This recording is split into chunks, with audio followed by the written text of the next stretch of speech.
Hello, and welcome to Weed and Grub.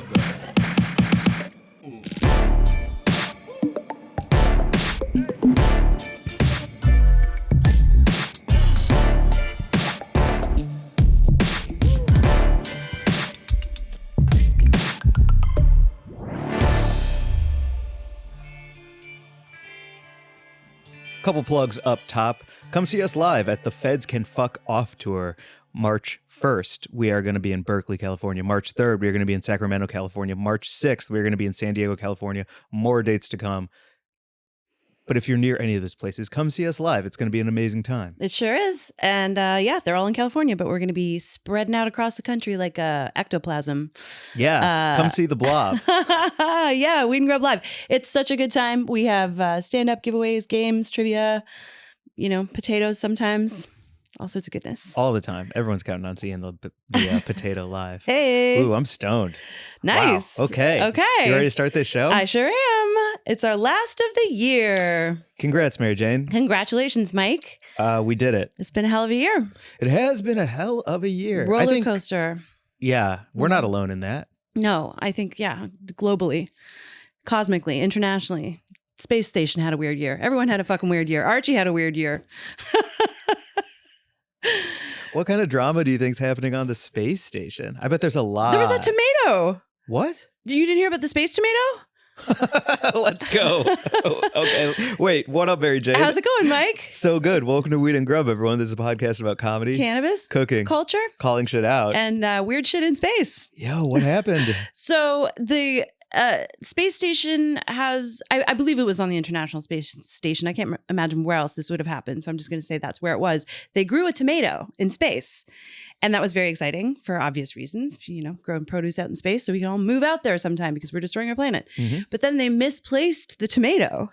No. They couldn't find it. Lost in space tomato? Lost space tomato. And it was a huge drama because they were accusing the guy who grew the tomato of having then eaten said space tomato.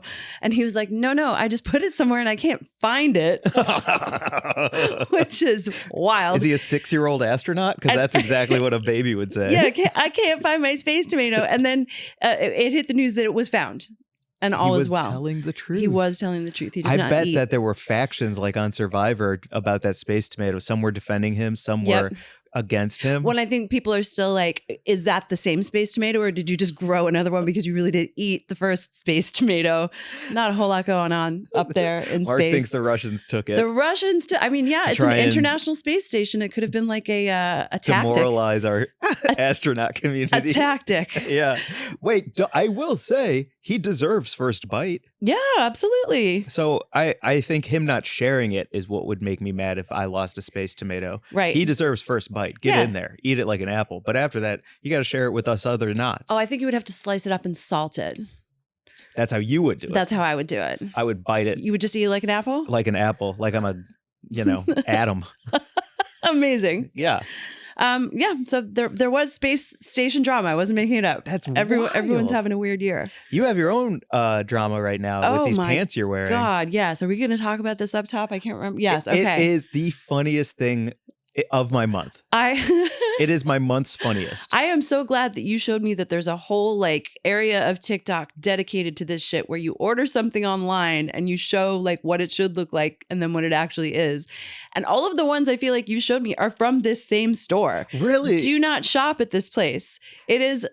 I ordered these pants. I was like, we're doing the MJs. We're in Vegas. I need a little glitz. I need a little glam. I went online. I just Googled gold pants. I just wanted some gold pants with a black blazer to look, nice.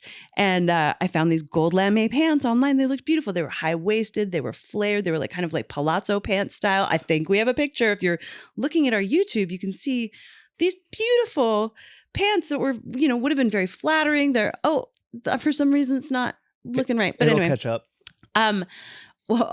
See, everything's weird. Mercury's in retrograde, I think, or something's going on with the tech. We got to bomb Mercury. Everything's crazy. I am so sick of Mercury. Can we? I don't think that's actually. I'm sorry, really, but we need to effect. knock it into a different orbit. If it's going to be gaslighting us like this all the time, fuck Mercury. Down with Mercury. If I was running in 2024 against Donald Trump, cancel Mercury. Cancel Mercury. Fuck yes. Okay, I'm with it. I'm so sick of Mercury. I don't think it actually really does anything, does Would it? it kill you to just put a smile on your goddamn dumb planet Just be face? normal and stop fucking with our tech. Okay, so here are the pants. The gold pants. They're up on our YouTube. You can go look at them now. I think these would have been an amazing pair of pants to rock on the red carpet at the MJs or just clubbing a night out, whatever. I ordered them. I was hesitant to like really. How did you find this company? I Googled them. They showed up as a sponsored Google post or something? Yeah, they were like in if the you top selections. Yeah. Like if you shop online nowadays, Google just like sends you a whole bunch of suggestions, and it's crazy easy, and you just like, you know. Is it Shein? No, it's called. I mean, you should know, and it's like it was shipped from somewhere in China too. It was like X plus wear, and then the billing address was some guy in Florida. Like the whole thing was just the name of the place. The whole thing just seemed. I was like, I'm loath to believe that they're actually going to show up and be great, but I was unprepared for how outrageously terrible they are. I'm wearing them right now. They're see-through. First. Look at that. They look nothing. Will you just stand up for? I will. I will stand up so people can see this on the YouTube. Look, you can see the pockets. It's so thin. They're like made of paper. It's what? Let me feel the side. It's one piece of fabric with an elastic waistband. Is like old lady school teacher. They're so bad. They're so bad. How much did they cost? They were like $39.95. Okay. So I do blame you a little bit because that is a price that you should be suspicious of. yeah, you're not going to get a really nice pair of high-waisted gold lame pants that are going to look fucking awesome for $39.95. These Travis Scott Nikes only cost me $180. They're probably real. Oh my God. You know? Sorry, I got stoned and I got cotton mouth. Woo. But you kept them? Or I guess you can't return them? I can't return them. I mean, I Right. could return them, I guess, or I could do anything. I could leave a review. Like, I haven't even given any feedback. I just got them and I was like, yeah, that tracks. Because you had shown me some of these women who've been ordering, like there was one woman who ordered what looked like a beautiful wool jacket that was in multicolors, and like the picture is gorgeous, you know, the fit, and then she put it on the TikTok and it's just like this, it looks like a dish towel. It does look like a dish towel. It was pockets of like popping pink and bright reds and oranges, all these fall colors. Gorgeous. Gray. The whole thing is just like gray and drab. Oh my God. It's unbelievable. Yeah, it's insane. So I've always like been suspicious of online shopping. I think I'm going to, go back to only in store. All the time. Yeah, it's absolutely. These pants are a disaster. But you know, they're I good. can't believe you're going to wear those on stage in front of a packed theater in Vegas. I mean, you could see my pubic hair if I weren't wearing fucking tights under them to like, you know, give myself some coverage. Yeah. They're so see-through. They're so see-through. You would be looking at my whole business if I were not wearing tights right now. And you know, I got a little modesty. Some dude just crashed his car when you said pubic hair. Excuse me. What, my pubic hair? Uh-huh. Yeah, because I do have some. I don't do the full fucking Monty Brazilian situation. I think it's out. It is out. Thank God. Because I used to do it. It's out. And it's expensive. And also it's just kind of weird. It feels weird. Like, I don't know if you've ever... Yeah, because I'll use, like, I've talked about it on here before, but the same clippers I use to shave my beard, That's right. shave my balls. Yeah. Yeah. And Archie. And and Archie. Yeah. Yeah, the three furriest things in the room. Yep. My beard, my balls, and Archie. Have you ever waxed anything? Have you ever had a wax? Only nair. I've only nared myself, and that was a disaster. Because I was just giving myself a chemical burn. Was that when you were nothing could live on? Like it was like a nuke went off on my chest. a teenager? Was this when you were a teen? College. Okay. Yeah, when I was like really buff and I was feeling myself and I had muscles and I was like, all this hair is getting in the way of everyone seeing my pecs. Okay. I better nair. And instead, I just turned bright red with pimples all over, and it was a disaster. It's and horrifying. It felt awful on my t-shirt. I hated how my t-shirt felt with the smoothness of my chest. So maybe that's what you're talking about with your panties and a smooth. Yeah, when you have a Brazilian, it's slippery. And it feels slippery. weird. You feel like a little dolphin. Like, it's just, I like the little layer of insulation. I'm so glad you said dolphin because I was going to say manatee. And I think you saved it by saying dolphin because that's a better choice. I don't think I would have liked it if you'd called me a manatee, Mike. That's why I'm so glad you said something first. Yeah. Jesus. Because manatees are like not slippery. Manatees are wrinkly. No, they're not. Yeah. They're like big and wrinkly. Really? Mm-hmm. I don't think so. I think so. I picture them as like a smooth-skinned. I've never touched one, so I don't know. But I feel like they're wrinkly. Oh, look at that. Yeah. Well, its nose does look like a vagina. Oh my God. Okay. Moving on. These pants suck and I made latkes. Yeah, let's get into it. Save me, Mary Jane. Come on. I'm drowning over here. Talking holding about my this pillow. vagina looking like a manatee nose. Well, you brought it up and I shouldn't have brought it home. It's the last episode of the year, everyone. We're loose moosing it up here. We have some latkes. I just felt like making a holiday latke to share with you on the podcast today, Mike. These look amazing. And share with Mark as well. I, as a Jewish man who did nothing for any Jewish anything this year, thank you for making the most Jewish thing in the world, Mary Jane. Is this your first latke of the year? Latke. This is my first latke of the year. I hope it's never they're too good. late. Yeah, it's not bad. Mm. It's a little thick, a little too thick. But I did bring some sour cream, and I also have homemade tzatziki because I'm just cooking up a storm at home these days with sandwiches and other stuff, and I'm trying to let me help you open that. I thought that the this homemade tzatziki would also go well with these delicious potato latkes, which are from the New York Times cooking app recipe. Which I watched you make these. A couple things. One, there are 5,500 5-star reviews. Mm-hmm. I think the total time of 45 minutes was absolutely accurate. It was bang on. You raced through that. Let me get some sour cream. That's the best topping. Yeah. Gotta have that cream. You're a cream boy. I had a funny bit. Okay. You had a funny bit as you take a bite. That was really good. Thank you. When for Christmas and stuff, do you ever get the 3 sections of popcorn tin? The cheddar popcorn, the butter popcorn, the caramel popcorn. It's the number one like Christmas gift in the world. Do you know it at all? I don't. That sounds like a very American thing. Super American. The popcorn is probably 10 years old, just vacuum sealed because it doesn't go bad. But it's just like drenched in this like weird alternative butter. It's drenched in this weird alternative cheddar. The caramel all sticks together. And caramel is like a 3rd tier popcorn. Of all the popcorns, it's number 3. You've never had that before? No, I've never even seen it. I have no idea what that is. It's so good. It might be one of my favorite parts of Christmas. The Hampton Popcorn and Candy Company. Okay. And so the 3-section popcorn I love. And I was thinking, I was like, what would a Jewish one be? And I think it would be like a big thing of latkes, a big thing of applesauce, and a big thing of smoked salmon. Oh. Wouldn't that be a fun 3-tier popcorn tin, but for Jewish people? I would swap out the applesauce for sour cream. Would you be allowed to do that? What did I say? Applesauce. Oh, yes. And smoked salmon and latkes. The wheat is strong today. Ooh, a big tube of sour cream? Will you try my tzatziki? Yeah. Yeah, I mean, wouldn't that be fun? When I have sour cream around, everything just becomes a vehicle for said sour cream. So number one condiment. Sour cream is your number one condiment? Far and away by all of them. Oh, tell me about the tzatziki recipe as I try this. Tzatziki, it's crazy amount of garlic, hella grated Persian cucumber, fresh dill, lemon, half and half Greek yogurt and labna. And a friend of mine just suggested that I put dried mint in it too, which I think I'll try next time. But it's so fucking garlicky. Sorry about that. But fucking, how dare you apologize? Otherwise, it's pretty good, right? It's so good. Thank you. The garlic is important. I feel like it's healthy. Man, wards everything off. You have become a oh shit. You have become a sorry, it's bothering me that the lid is falling off.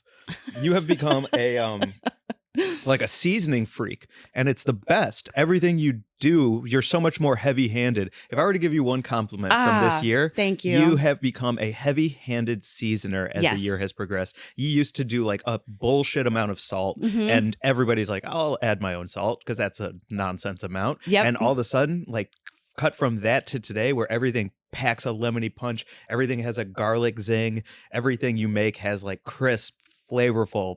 Thank you. You've really fucking outdone yourself. It's Thank incredible. you very much. I learned a lot from cooking with you, and I've learned a lot from just making a ton of I'm trying to make the sandwiches that I make for my sandwich videos actually truly delicious, so I want to eat them, and I was failing.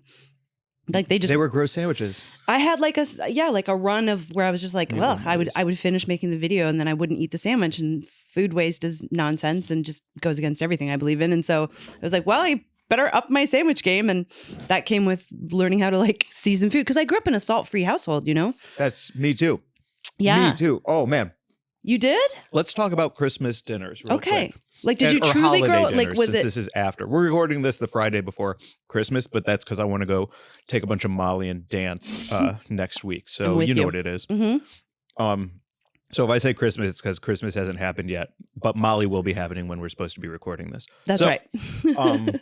Yeah. So like one of the things my family does over the holidays, if we're all in the same city, is everybody makes a dish underneath a genre. So one year it was like sandwiches, and we would all go to the grocery store with like a $50 budget from my mom, and then we would build our sandwich that we're gonna make. And so we Like knew Top Chef style, kind of competitive.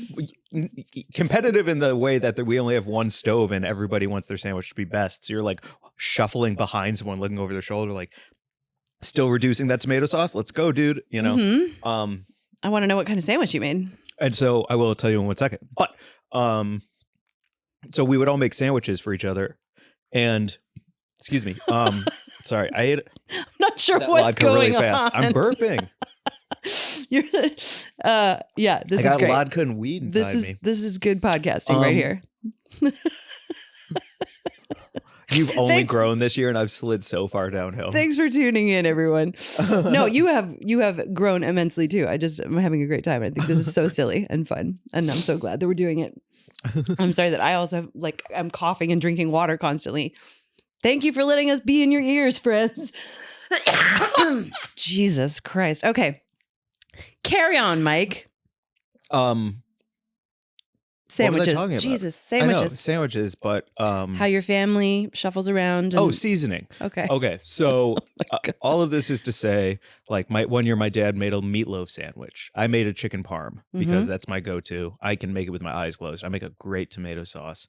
I love a chicken parm sandwich. Love that. I knocked it out of the park. I also commandeered the entire kitchen and said, everyone out for 2 hours. Okay. You know what I mean? I was like, get out of here. I don't need anyone. But then, like, my dad, like, just old garlic powder in the cabinet from 2012 that is still caked up and not used. Just the rack of, you know, you have your basic white dude shit. Paprika, garlic powder, onion powder, salt, pepper, cayenne. All the powders. All the powders, exactly. No Nothing dried fresh. herbs, nothing fresh. No. Just your classic garlic, onion, paprika, cayenne. Ta-da! Yeah, maybe some old dill. Oh, for sure. Like There's weird old dill in there. dill. Yep. Okay. Yeah. Yeah. Yeah. Gross. Just white dude cabinet shit. Adds that note of like dried newspaper. It doesn't even crumble in your mouth. It just stays whole. Yeah. Yeah. Totally. Terrible.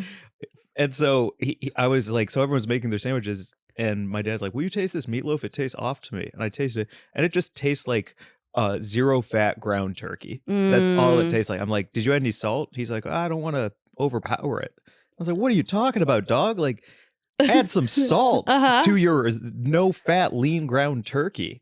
This is what you eat? Yeah. God damn it, man. It's Like, crazy. My dad had high blood pressure, so my mother cooked everything for the whole family with no salt.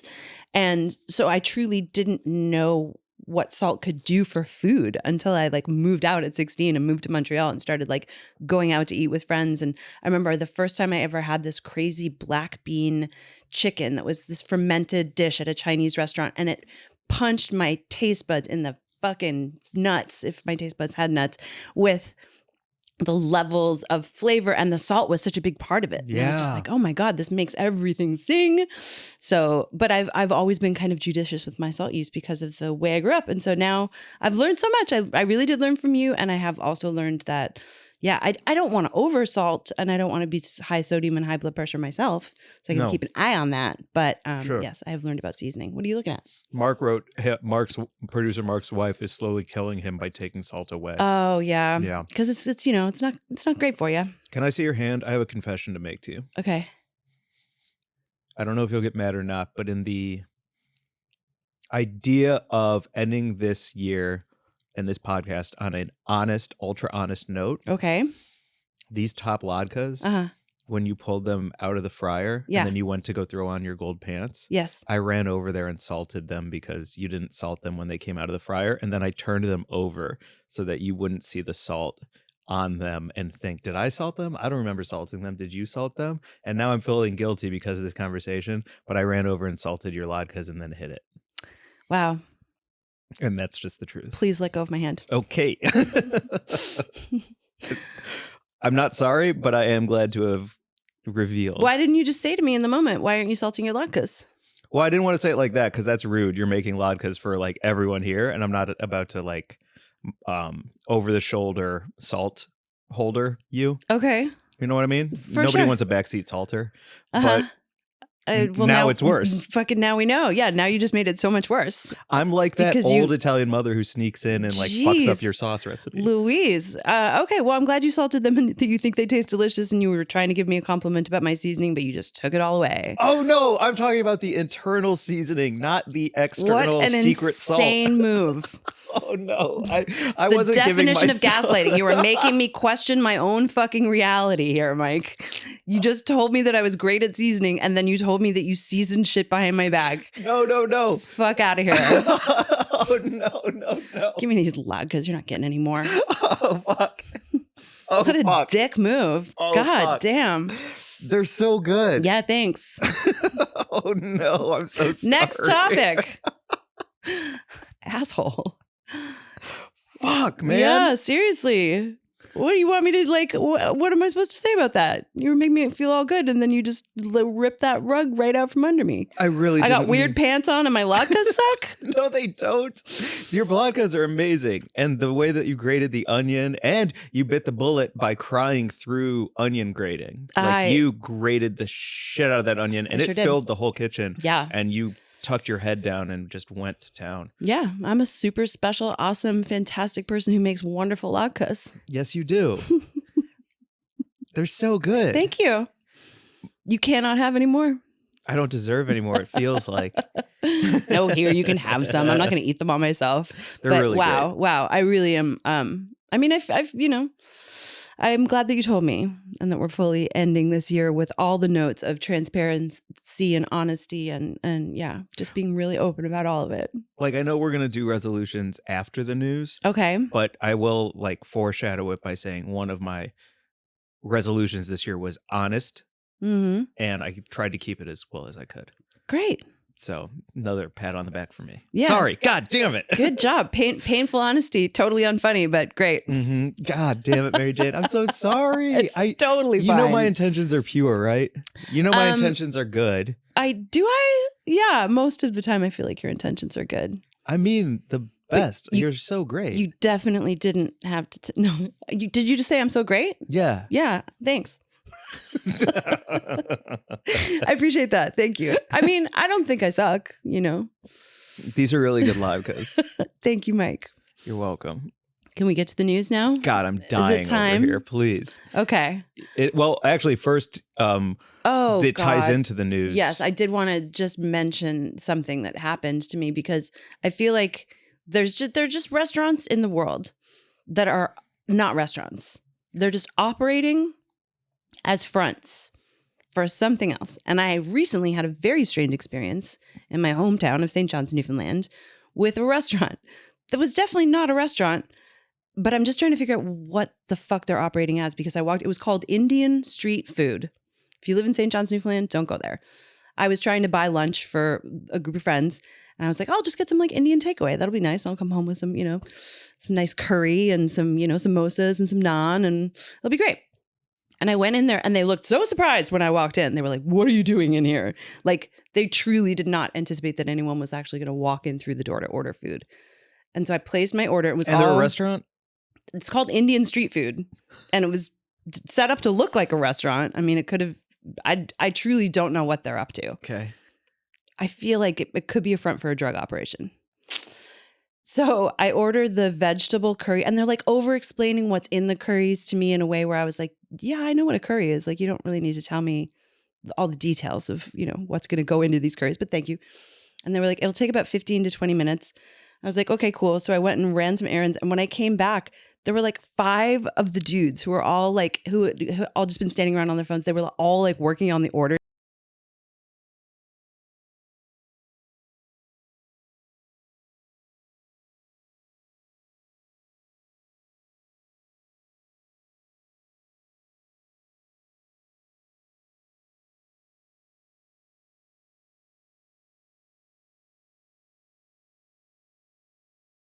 was so fucking weird. I was like, these guys have never, and they seemed to all be Indian. Mm-hmm. It like the samosas were like, even the dough, you know how samosas are like that wonderful, like crispy, flaky pastry Yes. filled with potatoes and peas and stuff. Like everyone knows what a samosa is Yes. and how delicious a wonderful samosa is. This was like a bread ball with like mashed potato inside. And like a little of residual meth from the lab downstairs. Yeah, it was truly so alarming. The naan seemed like it had been microwaved because it was rubbery. And then I got like a saag paneer, and it was like all loose and weird, and it just tasted like freshly mown grass. Like it didn't even taste like spinach. I was like, I'm not sure that this is spinach. Were they all wearing Hazmat suits? hazmat suits while they were cooking? They were just in like jeans and t-shirts, but the whole thing was just so funny because they just seemed so alarmed and surprised by me walking in the first place and placing an order. And then when I got the food home, I was like, yeah, this isn't a restaurant. No, That it's place not. is not a restaurant. Wow. Yeah, it was so fucking weird. And then I was thinking about that place on Melrose that you and I went into. Yeah, something grill. MJ Grill. MJ Grill. Which made us both want to go in there. My middle name's the letter J. Mhm. You're Mary Jane. Yep. We're like, this grill is for us. Yes, absolutely. We're both MJ. Yeah. We went in. Also, they seemed alarmed that we had entered their establishment. They were like, oh God, hello. And we Red were like, flag number one. hi. And we were looking at the menu and there was like an Impossible Burger for $26. French fries for like $16. Yeah, everything was marked up like 3 times the appropriate amount. It was so expensive. And then I don't even remember if we actually ordered because we were so wigged out by the prices. I think had it just been me in there alone or you in there alone, we would have done it because it feels weird to walk out of a place. Like once you're in, You got to order. I'm committed to the order. Yes. Even if I don't want to. That's such a good point because that's exactly what happened at the Indian street food place where I was like, oh no, now they're all looking at me. I guess I have to order even though I'm not feeling it, but Yes. here we go. Exactly. Yeah. Like I remember in Chicago, I walked into a place and it just reeked of bleach. And I was still Ooh. like, yeah, I'll get a burrito. You know what I mean? Like, God. not okay. So No. you need, if you're going to a new restaurant that might be a money laundering scheme or a drug lab, take a friend. Yeah, you need an exit plan. You need an exit plan. God, I remember the smell of bleach. I remember I got a mushroom pasta once at a place in Toronto that smelled like cum, actually. It was like that bleachy, awful smell. And I still ate it. I'm saying. I'm so Canadian. Yeah. That's so crazy. But yes, to all of that, you need a friend. So I'm so glad we didn't pay $69 for a veggie burger and fries and a soda. From a front for like fentanyl or whatever the fuck it is that they're Truly. actually selling. I will say, to their credit, they never even came over to take our order. Yeah, they they just didn't like give a fuck. looked up at me and looked right back down. Yeah. This is not a restaurant. And we all know it. Yeah. Awesome. So that actually ties into our news this week. The Grub Gazette, presented by Scent Air. Get yourself a Scent Air, 25% off. Use code GRUB. This one smells good. Yeah, it always smells delicious. You can't even smell the delicious Latkes or the weed that I've been smoking. So Delicious latkes that you salted behind my back. I Okay. do feel okay. Yeah, you should feel bad. I do feel bad. So this news story actually comes from SF Gate, which probably stands for San Francisco Gate. It would does. be my guess. I wonder, yes. The French Laundry. We all know the French Laundry. It's where Gavin Newsom went instead of taking care of COVID. The French Laundry issued a cease and desist letter to a California cannabis company. The founders of Maven Genetics. Have you heard of Maven? They had that maroon package with a big fat golden M on it. Okay. Maven Genetics, a California canny company, changed the name of their most celebrated strain to the French Laundry. Wow. Because it's a Michelin-starred strain in their opinion. So they're like, this is our French Laundry, and they meant it as a compliment. And What are being you like, talking how about? dope is this? You can't just take someone else's name. That's someone else's IP. Well, what are you talking about? That seems to be Thomas Keller's point as Yeah. well. Yeah. He wrote a or his lawyers, either way, they wrote a cease and desist letter saying you cannot name your strain the French Laundry. Yeah, I can't even believe that they attempted to do that. That is so wild. It's so funny to me when companies name their, like when Girl Scout cookies came out and then they were all surprised that they got like slapped with a bunch of lawsuits. But now it still stands. Well, it's GSC now, Right. I think is how it's mostly referred to. Right. And everyone's kind of moved on from that straight anyway. I feel like everyone's talking about the gelatos now. That's very true. But So yeah. just listen to, I just want to read Maven's press release about the cease and oh, desist. please. Maven has received a cease and desist letter from renowned Napa restaurant French Laundry citing trademark infringement issues. Our strain's name, meant as a playful tribute to its parent genetics, was never intended to infringe on any trademark. Oh my God. However, to avoid potential legal entanglements, we have made the difficult decision to retire the French Laundry name from our product lineup. Wow. Just, I mean, so now so many that they've layers. gotten rid of it, they have renamed the strain Yes. FKAFL. FKAFL, formerly known as French Laundry. Yeah. I mean, great. It's so silly. It's just so silly. How could you possibly think that? I don't know. It's just weed companies are wild, man. Yeah. You remember there's a couple of years ago there was a weed company or a CBD company maybe that was just like using Willie Nelson's face to sell its product. That's right. I do. And he was remember like, "No, guys," and they were like, "We love you. It's in honor of you." And he was like, "No, no, it's you can't do that. You can't use someone else's trademark, or that's wild." It's so funny. Someday someone's gonna put your face on something, and you're gonna have to go after them.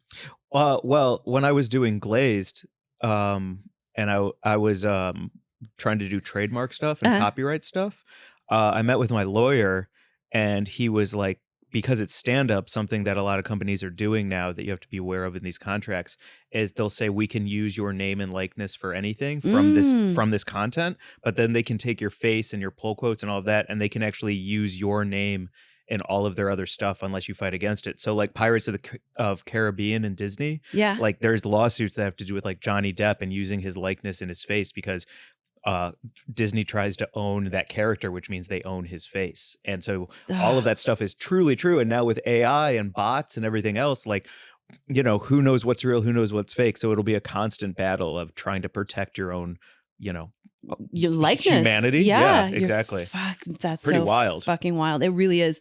I just had to alert a friend of the pod, Dave Bienenstock, that his Great Moments in Weed History podcast had a spam account that was like just one letter off, but just reposting all of his content just to steal fucking likes, I guess. I'm not even sure why people would do that, but like, have you ever had like a spam account set up with your name and likeness or anything? I think I'll be famous when that happens. I'm nowhere near that yet. All right. You know. Archie's clicking around. I Sorry. want to. Come on up, Archie. Come on up, buddy. Here we go. Chill out. Can he have a Latka? No. Okay. What are your resolutions next year, Mary Jane? My resolutions next year are to start off saying no. Ooh. Like standing up for some stuff in a way that is still uncomfortable for me, but I'm getting better at and better at and better at. And this year I feel like I really came into my own with some of it.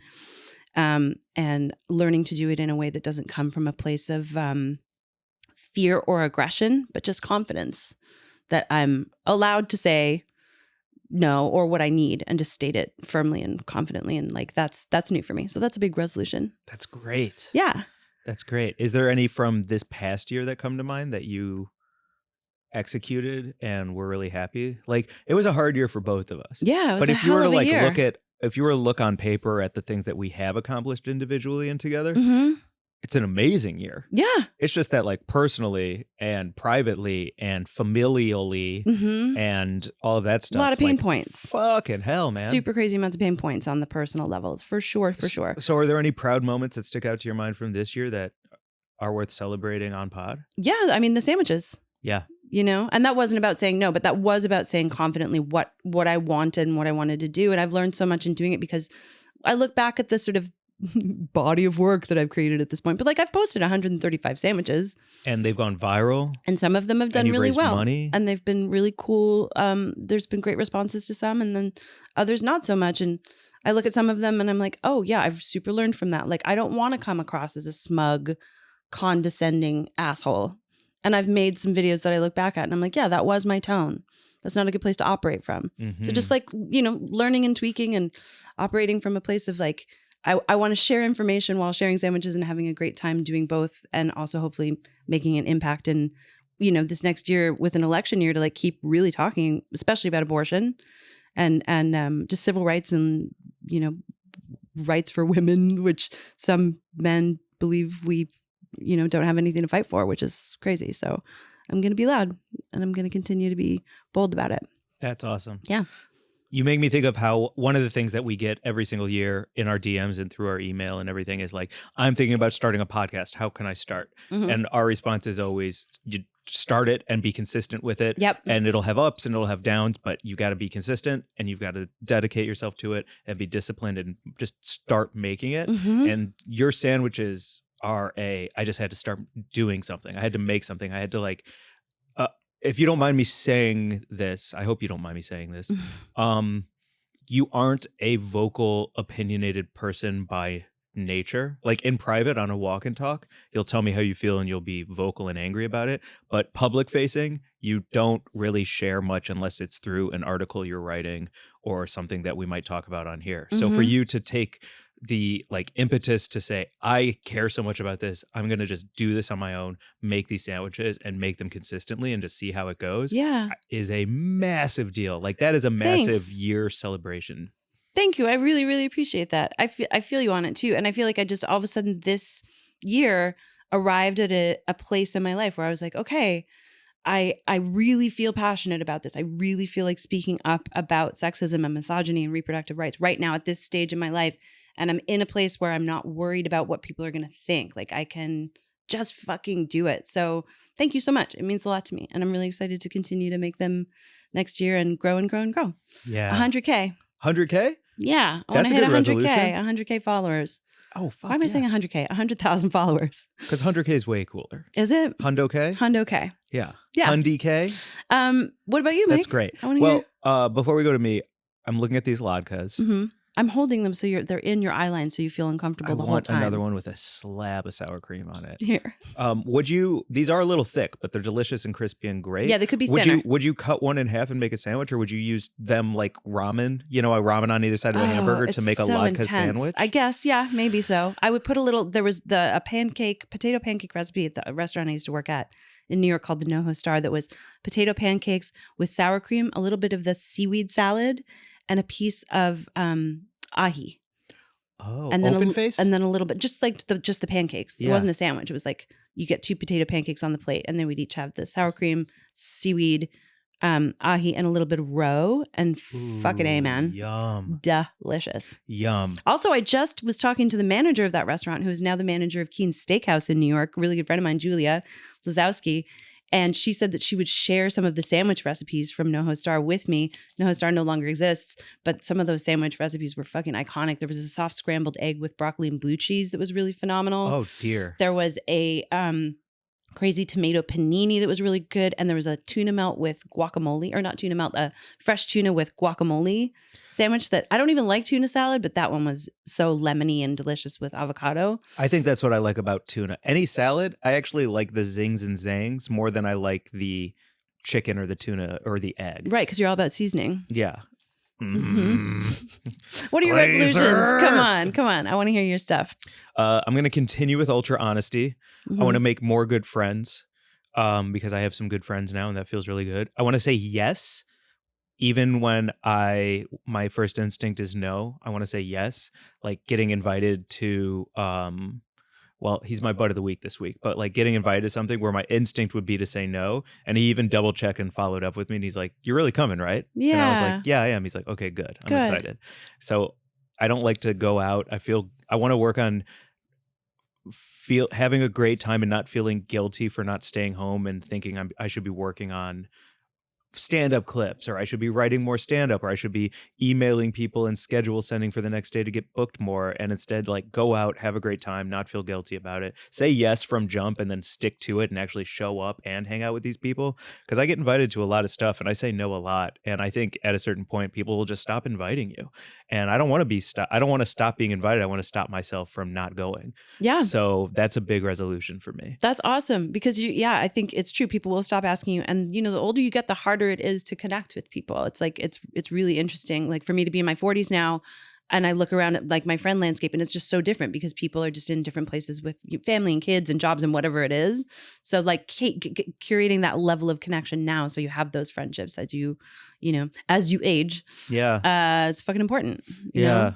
I also want to make 100K, Yeah. and I want to get a new car, Great. and I want to audition for Just for Laughs, and I want to audition for Netflix, and I want to audition for Comedy Central. Like, I want some big career moves to happen this year because I finally feel like I'm funny enough and I'm good enough at stand-up that I can separate myself from the pack. Like, I finally feel like I'm in a place where after 7 years, I'm like, oh, nope, I'm so much better now, and now is the time. I'm ready now. I've seen it happen. This year specifically, your comedy has really developed and it's gotten so rich and so good, and you're so comfortable, and you're so when you're on stage as an audience member, I feel so taken care of, and that's really fucking awesome. So Thank you. Yeah. I love watching you on stage. Like, I've gone to a few things in the past couple of months, and it's, you're just in an amazing place with it, and you're Feels really good. funny. So Thank you. You're welcome. And you have helped with my comedy for sure. I know we Thanks, talked Mike. about that on last episode, but it's also true. You do hide a little bit of salt in my latke. Yeah, that's awesome. I season your latke without you looking. You season my latke without me looking.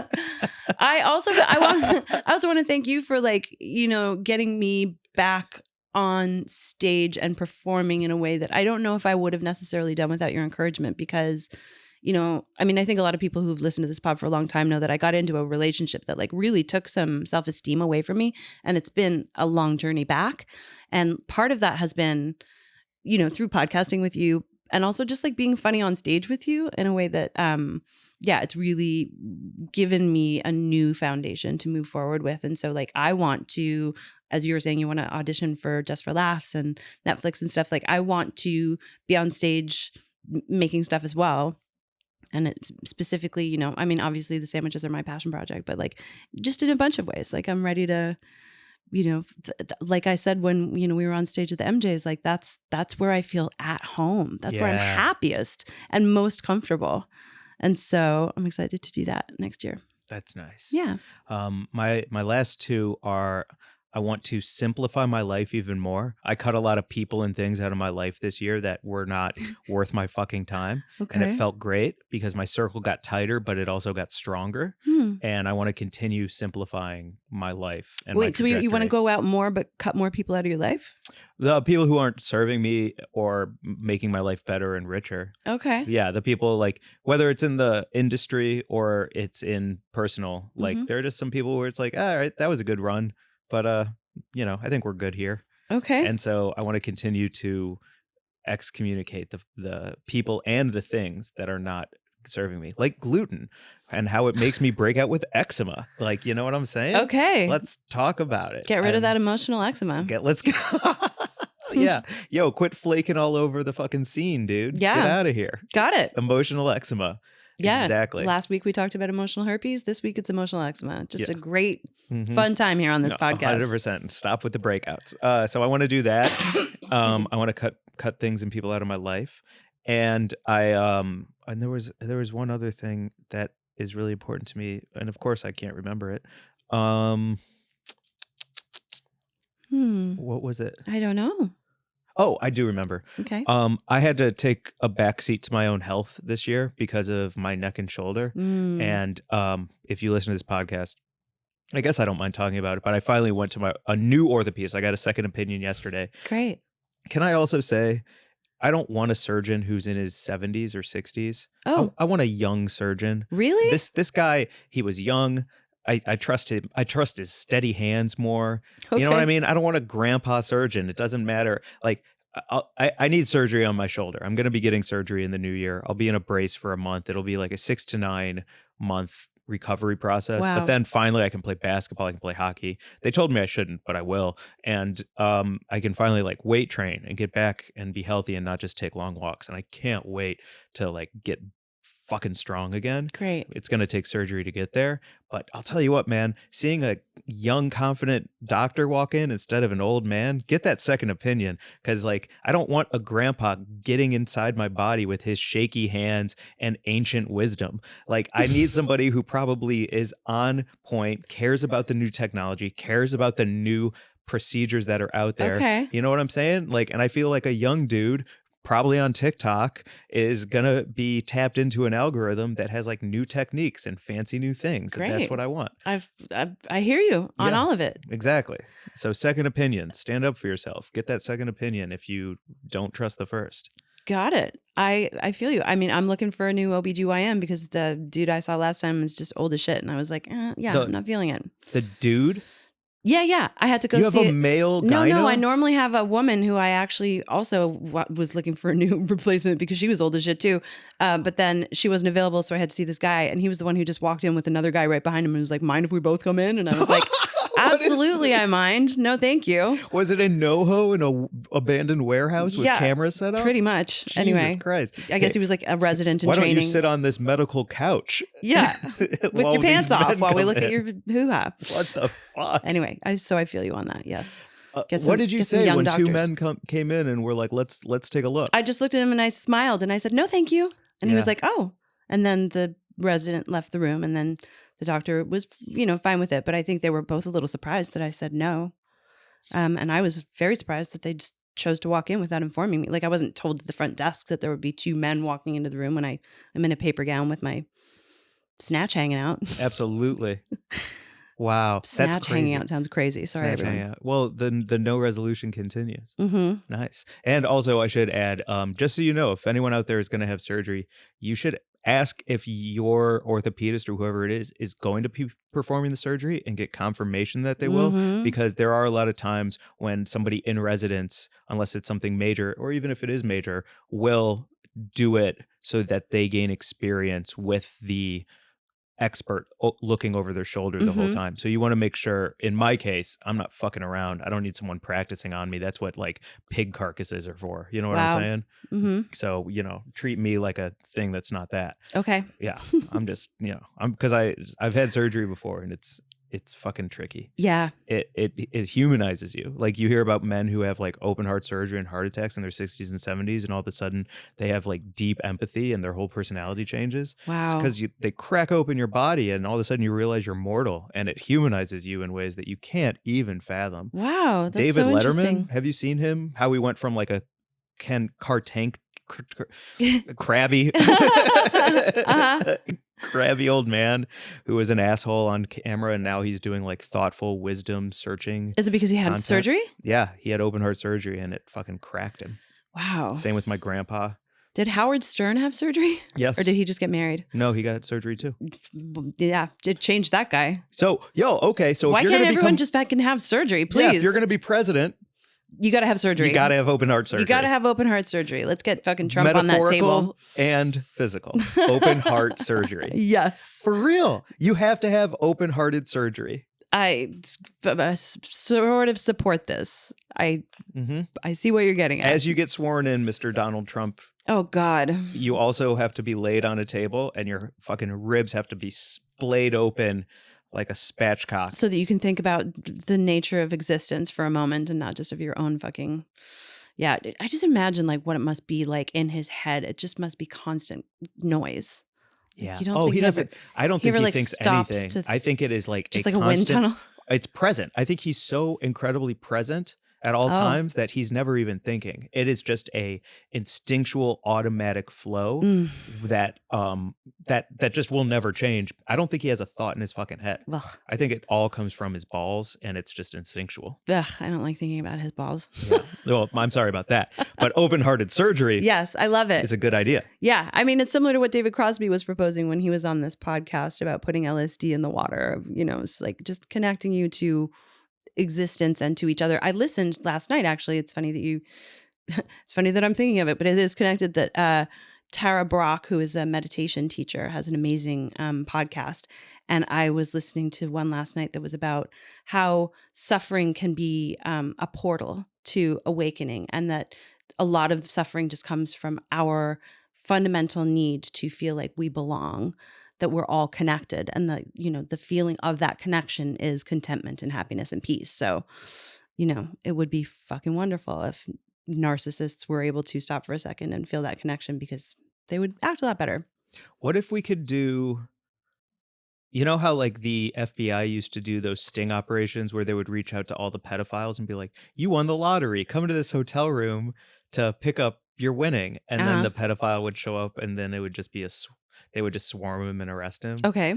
What if we could do like transcendental meditation camps for all of our world leaders, but we frame it as like, we'd love to invite you to this super special, ultra secret Illuminati seminar, in Oahu. So come on in. And then they get there and you take their phones away, and it's like a silent retreat where they have to sit with their own thoughts for a week.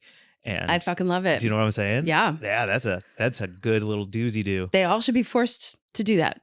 For real. Sit down, be quiet for a week. Yeah. Think about what you did. Think about what's good for humanity, please. God, in 2024. Yeah. My God. Yes. Okay. Okay. I like that idea a lot. These are all fantastic ideas and resolutions. I feel like that's kind of my I'm over it too. Okay. What is your over it? I mean, my I'm over it is Mercury. Let's bomb that baby. Please. We don't need that planet. That Knock shit is it just out. wrecking everything. Yeah. Yeah. And we have to trick our world leaders into open heart surgery and silent meditation retreats. Please, God. Yeah. Yes. I'm over it. Same. I'm over. Yeah, I'm definitely.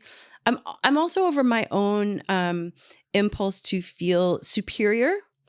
Just on that note, like sit and think about what you've done. I'm also going to put myself in that camp because, like I was saying about the sandwiches, the ones where I come across as sort of like, smug or condescending. And that Tara Brach episode was also about like, do you feel superior to people? Do you feel inferior to people? If you really can feel like you're on an equal footing with everyone on the planet, that's also going to be just better for all of us. So I'm not feeling better than or less than. That's really nice. Yeah. Because you are really smart. Thanks. But you come from a family of overachievers. To some degree, yeah. My dad was super, yeah. Or they think very highly of themselves. Maybe that's a different way to say it. Wow.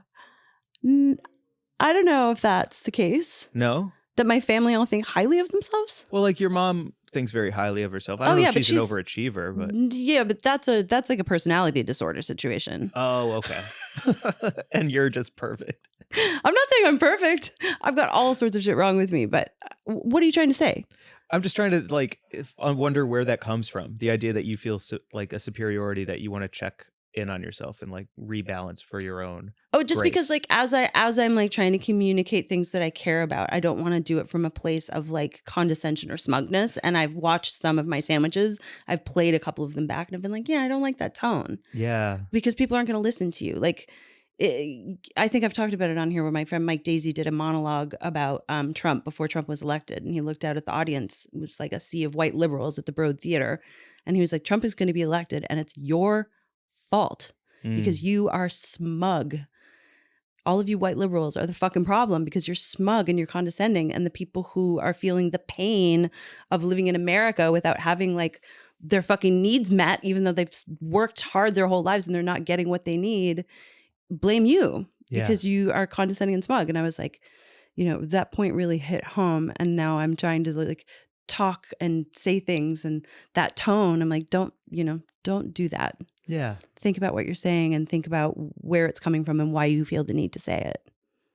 That's my big resolution. That's a great resolution. Because I am impassioned and I'm going to keep talking, but I also want to do it from a place that's, that's balanced and healthy. Great resolution. Yeah. Very nice. It'll be exciting to listen back on this ep and then be like, we dropped the ball on all of that. Yeah, right. She did none of it. She's a fucking total messed up nightmare. She stopped making sandwiches. Yeah. She just moved to Portugal and she's just like smoking weed on a beach because what else can you do? He lives alone in a studio apartment without the heat on and the lights off, and he seems happy, but we can't get a hold of him. Yeah, maybe he got a cat. Oh, God, yes. All right. Before we move on, I did want to do that real quick.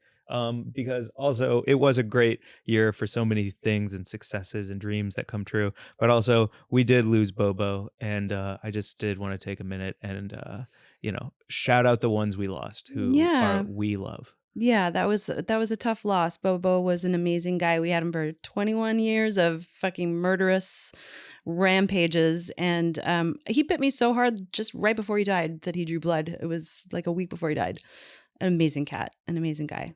Did we talk about that on here? I can't remember. That he drew blood? Yeah. I think we recently did. And that he like drank it and he survived an extra 2 weeks because of your sweet young blood. I think so, yeah. Yeah. Oh, that's right. Because I'm listening to that Stephen King book with the cannibalistic. That's right. grandparents. And we just talked about that. Yes. Yeah. I mean, he was amazing. He would like break into your paper bag to tear that ham sandwich right out and scarf it in front of you. He was the best. And I miss him. I miss him a lot too. Yeah. He's still my wallpaper, and I was talking to my phone wallpaper picture of him last night and just saying like, Young Bo. Young Bo, I wish you were here for Christmas. I miss you. And so really good. That's a good shout out. Yeah. Good shout out. But that's the only loss I've felt ever. Right. Which is wild. It's wild. It's wild. Yeah. Coming from, I mean, it's really interesting. You know, I've processed so many big losses, and some of them since I've met you. And so to process Bobo's loss with you was sort of like a new understanding, I think. It is. Yeah. It is. You know, and I know my time is coming with everyone in my life. Like all things come to an end. But I could get hit by a bus tomorrow. I dare you. Don't you fucking dare. I got You'd you be so many mad. good Christmas gifts. Oh. I know that this is coming out after Christmas, but if I don't get to give you these Christmas gifts because you get hit by a bus, I'm going to be so mad at you. I'm going to touch wood so that I don't get hit by a bus. Okay. Okay. God damn it, Mary Jane. You would too. You really Just to would. spite you for your fucking Latkes seasoning nonsense and saying that I think highly of myself. Her last words were, "Look at what you did." Yeah. Trying to build me up and tear me down again twice on this podcast. You're like, you're doing such a great job with your sandwiches. You think you're great, don't you? So I guess my last resolution is shut up. Just be kind. Just be kind. Be kind. Shut up. The other thing is we have to talk about, because my brother Matt Glazer is an avid listener of the pod. We get many DMs, many texts, many emails from the man, and he came hard on a group chat about lobster rolls. He was mad about it. He was mad about your wrong take that lobster rolls are nonsense. Underflavored sweet bug. Delicious nectar of the gods. Yeah, well, he sent a picture of him eating the lobster roll that I took a bite of, that I was talking candidly about. And I'd like to just read a section of what he texted us, because one, I think he'll get a kick out of it. This is one of your Christmas gifts. And two, I think like he makes some okay points. This picture of Matthew is amazing because he looks like he's going to fit that entire lobster roll into his mouth in one bite. It's an excellent angle. Very active shot. I also like that shirt he's wearing. It looks fuzzy and warm. Matt, what's his last name? Glazer? Yeah, with a Z. Yeah, but I have him under Matt Sully. Oh my God, you're on your phone. You're scrolling on your phone. It's a trigger for me when you're scrolling on your phone when we're on the podcast. Okay. I'm going to try and do better next year. Okay. Mike, you are dead wrong about lobster rolls. Absolutely delicious. The place we went was a little shed on the water, and we had the best, scrumptious meal. Plus, Patrick was really brave and touched one. The first one was a little too sassy, so they had to choose a different one for him to pick up. Sassy. It was a little sassy, spiny lobster. Wild. So anyway, I just had to shout out Matt for his own opinion and just like give space. And just give space to the idea that lobster rolls are delicious. Exactly. Do you know the song "I'm Lester the Lobster"? No. I'm Lester the Lobster from PEI, a beady little or a something little bug with two beady little eyes, and I can beat anything half my size. I'm Lester the Lobster from PEI. I love it. What is it from? It's just a Canadian song. Is PEI like a Prince Edward Island? Oh, it's a place. It's not a high school. It's a province. They have their own it's lobster one of the 10 song? provinces of Canada. Yes. Oh, cool. That's fun. You're trying so hard. No, I think that's really fun. You don't give a fuck. You don't give a fuck about Lester the Lobster. If he was in a role, no, I wouldn't. Yeah, I don't know why I felt the need to sing it, but it's just awesome. It's a cute little ditty. I like it too because I like when places have pride in their animals. Mm-hmm. I love I wish we don't give like state birds, state plants. Yeah, there's no like bald eagle song. Right, exactly. Yeah. So that's really cool. Thanks. Yeah. Well, I guess the bald eagle song would be America, fuck yeah. Oh yeah, you've seen the eagle with the man arms shooting the guns. Oh my and walking? God, it's the greatest gif of all time. Yeah. Also, another resolution: I'd like to sing more in 2024. I'm not a trained singer, and I don't think anyone wants to listen to me. But it feels good to sing and to dance. I want to dance more, move my body more, and sing more next year. That sounds great. Yeah. Nice. So more singing in your ears, friends. Let's do songs like, I did Driving Biscuit. People really liked that. Oh, classic. Can't believe it didn't hit the charts. So yeah. Blew up on SoundCloud, but it should have made that next breakthrough. Yeah, I can't believe what's her name? Who's the girl who sings the original song? Olivia Rodriguez? Yeah. Yeah, I can't believe she didn't pick it up and like duet me with it. Well, we got to reach out to Lorne Michaels from SNL. Oh yeah. He's the one who will get. Can you imagine it if I got through. an audition for SNL next year? Yo. I was just watching Leslie Jones talk about it, and she was saying how she was like, if you're in your 40s, that is not a show for you. She was like, that is a young person's show. She was like, you want me to do what now? No, I'm not jumping off that. That's funny because she was at the Comedy Store the night of my shit. after party show. Amazing. And so I went up to her and I was like, "What's up, Leslie?" I'm Mike. And she was like, "How you doing?" I was like, "I have a show upstairs if you just want to drop in and you're hanging around. If not, all good." And she goes, "I don't want to do that." And I go, "Okay, nice to meet you." She's like, "You too." Wow. It was great. I'm taking a page out of Leslie Jones's playbook. 1,000,000%. Fucking love it. No disrespect. Yeah. Just a assertive, like, no, thank you. No thanks. Yep. Great. Mm-hmm. Let's all be more like Leslie Jones. Oh, 2024. all world leaders that's what they should do. We shouldn't send them to a transcendental meditation camp. We should send them to a fucking workshop on how to be a better person, helmed by Leslie Jones. And Brene or just Les? Just Leslie. I love it. Yeah. Great. Fucking A. Oh, that's cool. Also, I know we're getting way ahead of ourselves here, but with the Los Angeles Olympics coming up, Oh yeah. and Leslie Jones hopefully being a commentator for all of it, The and it greatest. being here in Los Angeles. Yes, I will be God. leaving Los Angeles for the Olympics and renting my place out to make $50,000. Fucking respect. 1,000,000%. That's my plan. Yeah. Get the fuck out of here. I will be here and saving up all my money to go to as many events as possible. Amazing. Yeah. I will be wearing a Cat in the Hat American flag hat. Uh-huh. I will be wearing big Jinko jeans? Jinko jeans and bald eagle sunglasses and watching badminton doubles or whatever the fuck it is. I can't wait. Fucking love it. Hell yeah. Especially because roller hockey never became an Olympic event. That's right. Okay. All right. Feeling Butt of the week? salty about that. Let's do it. Who's your butt of the week? My butt of the week this week. I just went to his birthday party. It's what I was talking about earlier. Saying yes to invites from great people. John Cappetta, my butt of the week. Happy birthday, bud. I think you make a massive impact on the weed industry in a very positive way. I think you hold people accountable in an important way. I think you speak your mind in a way that people can understand, but also moves everything in the right direction in this industry. You're also mad funny. You're also very kind. You're also like a really talented writer. And you're just a great hang. And when we went to Benihana, he had the joke of the night. He was like, we should all take dabs off of the Benihana grill. And like, it was so funny. And I was like, that's the joke of the night. So John Cappetta, at John Cappetta, is my butt of the week. Fantastic, bud. I love Cappetta. He has given me space to write about stuff in the Weirdos column, and you too, both of us. And I'm always grateful to him for he's really the reason that My Whole Sandwich project started. That's right. Because he gave me the space to write about sexism, and that's where it all stems from. Dang. Right on. So can he be my... No, he's not my butt of the week too. Who's your butt of the week? My butt of the week is Roger Volodarsky, another cannabis titan. I've known Roger for a long time, and I've watched him build Puffco into this just like world dominant company. And it's so cool because he's done it all with this amazing team of people who many of them are still with the company. Like he just really treats people around him well. And that's evident in how the company runs and just who he is.